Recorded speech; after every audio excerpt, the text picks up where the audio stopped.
Welcome to our new series, the 200 Movie Challenge. Our goal this year is to watch 200 movies that we haven't seen yet. If you want to listen to the full podcast where this clip is from, the link will be in the description. Now enjoy today's movie. Welcome to episode 19 of the 200 Movie Challenge. And if you don't know what the 200 Movie Challenge is, well, we've been saying it at the beginning of each one of these videos, so fuck it, we'll say it again.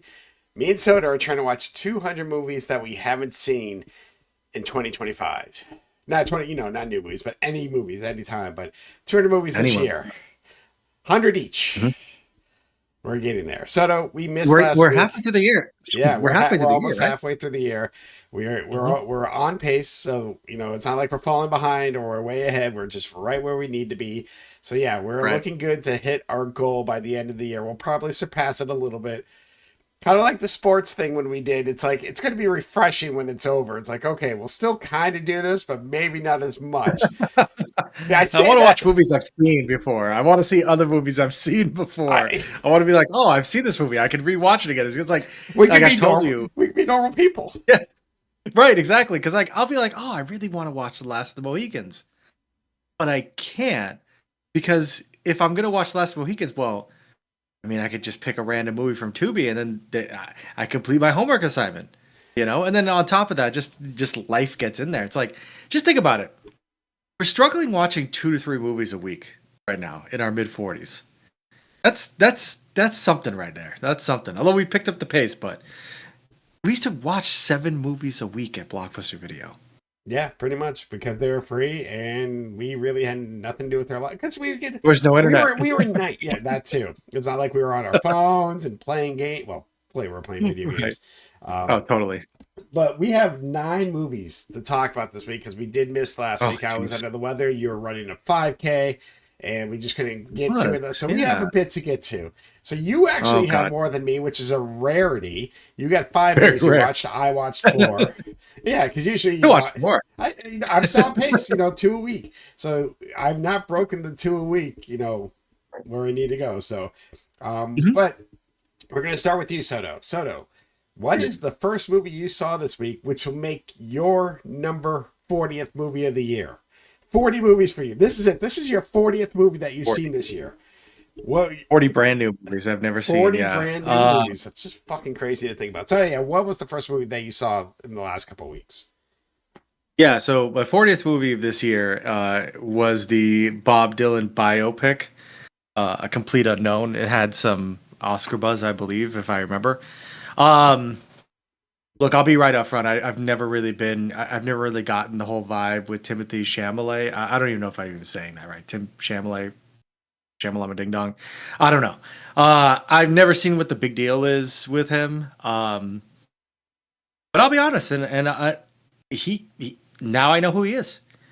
I walked into this movie really with no expectations. I just thought it was an Oscar movie. I kind of knew about Bob Dylan a little bit. I've known, some songs here and there, but I wasn't really too big into him. But I'll tell you what, this movie has caused me to be, ever since I've watched it a couple weeks ago, I've been in a Bob Dylan hole as far as listening to Bob Dylan's music, and I've been listening a lot to one of his first albums, I think, was just Freewheeling. And I've been listening to it on repeat, and it's because this movie and really Tim Chalamet's. Am I saying that right? I'll have to look it up, but yeah. Sorry to the famous guy that we don't know or doesn't know us. So it's I don't. Well, it's not your fault. I just don't know how to read. It's not Tim's fault. But his performance, I thought, was great in this movie, and I thought that the way. You're going to make fun of me because a lot of this movie is actually songs, which, we talk about how I'm not really a big fan of that. Because it just focuses on Bob Dylan and his kind of career and where it went. But I was really kind of surprised by how much I liked this movie. And, I think what I liked the most about this movie was, really kind of how it showcased, the poetry that is in Bob Dylan's lyrics, and I'm saying that as a person who really wasn't a Bob.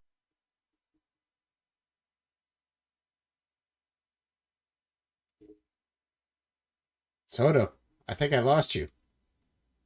Oh, you did? Yeah. You All still right. there? Now Hello? you're back. Okay. Oh, okay. Well, we'll re-edit it. Where'd you miss me? Just the That way, last. if we I don't know. All of a sudden, you're like something like Bob Dylan, oh, and then it just went well, very silent for a while. So I'm like, oh. uh, oh. So again, what I think was I was saying was that it just the movie just does a really good job of just showcasing the kind of the poetry and the lyrics of Bob Dylan's songs, which I didn't really ever pick up on. I was more of a Beatles fan. Listening to the Beach Boys, Rolling Stones, during that era. I never really was into folk music. Um, Never really my vibe. But this movie allows those moments to happen where, it's Timothy Chalamet singing as Bob Dylan, and you kind of just get a chance to just pay attention and watch the lyrics unfold. And some of the songs were very powerful, I thought, for coming from me of all people. I thought it was really good and really powerful, and it made me immediately want to, go into the Bob Dylan kind of discography and just kind of look at see, what else he's got. And I've been enjoying it, ever since I watched this movie. Um, does that make this a good movie? I think it's a fine movie. Um, if anything, if I had any complaints about this movie, we talk about story. It's a biopic, right? Like biopics are biopics. Like they're just going to be, they kind of just go from moment to moment until like, you kind of just go over the entire history of this person's career. Although I did like, I think it was Walk the Line with Joaquin Phoenix. Yeah. The only problem with Complete Unknown that I had was that it's long. And as I've established many times on these episodes, I just don't want to have to sit through movies where I'm like, oh my god, I think this sits at like 2 hours and 24 minutes. Oh, damn. That's a little bit. It's a little bit on the long side. It didn't feel like it needed to be. Again, the music was fantastic, phenomenal performances were great. Um, Story was whatever, but it just didn't need to be as long as it was. So really, the big takeaway for me was just kind of really getting to know Bob Dylan's songs and understanding like what they meant like in the context of the times that they were written into. um I never really picked up on the poetry of it until I saw this movie. So kudos to this movie. But it's not one of the best movies I've seen this year. um I recommend it to anybody who, if you're interested in Bob Dylan, this obviously it's going to go that far for you. I think that the performances, they were nominated for Oscars. I think it's warranted, especially for Timothy Chalamet. Um, no, but overall, it was an enjoyable experience. So, as far as where I rank this, because I'm doing this like right on the fly, like where I enjoyed this, right? Is that like we talk about when we look at Well, this again, list? This it's first, hard to like how say I what our enjoyed it. lists are because I know it's a mix of how good a movie is, but also how much you enjoy it because that two kind of go hand in hand. Yeah. Um, Mhm. and it's getting to a point, especially as you're getting to 40 to 50 to 60s, it's where it ranks. So, like, we've said that there's some movies which are probably better quality, but wasn't as enjoyable as another one. So, I'll say this, and I've said it before this is your list, Soto. You can do what you want. Now, for as you're thinking this, if you remember, I watched a biopic pick similar, Bohemian Rhapsody, earlier this year. I love Queen. A lot of Right. people love Queen. And yes, there were certain things I'm like, I kind of wish there was a little bit more, but those who are nostalgic for the music know the music. And, he won an Oscar too. So it was fun. It was good. And, it's hard to go against Queen. So I know that I don't remember where it's at on my list. I know it's in the top 10. But yeah, I mean, put in the enjoyment, put in, where you think it's good. This is your list. Like, so I don't know how you can make it however you want. I just started doing the enjoyment thing a little bit more just because it's easier. Like, okay, I like this movie better than this one, but No, that's. I think that there's some merit to that, and I agree with that, and that's what I kind of am thinking about too. Because, did I enjoy this experience? Okay, like was it the best finely crafted movie that I've seen with like 3 act structure, and did it reinvent, what like the second act, how it goes in the third? No, it didn't. Nothing was done. But did I enjoy this movie, and did it touch me emotionally? Especially when I'm like, forced to listen to the lyrics of a song, and really kind of sit with it, like to the point where, it had an emotional kind of reaction. Yeah, it did. And when I think about that, I think that that's what sometimes a movie is supposed to do. And I'm going to talk about some stupid fucking movies after this one, where you turn your brain off. But sometimes there are those movies. There's a space, I think, for those movies that kind of turn on that emotional thing. And I think that I needed to hear the songs that were in this movie at that time in my life, and it really kind of it just hit me in the right way. And so it kind of, I mean, the movie itself caused me to change behavior. It started me, every time I'm driving to work, I'm listening to Bob Dylan, or if I'm doing anything, I'm listening to Bob Dylan. So based on that alone, I'm going to be honest with you. I'm going to put this above Paddington. This is going to be my new number 5.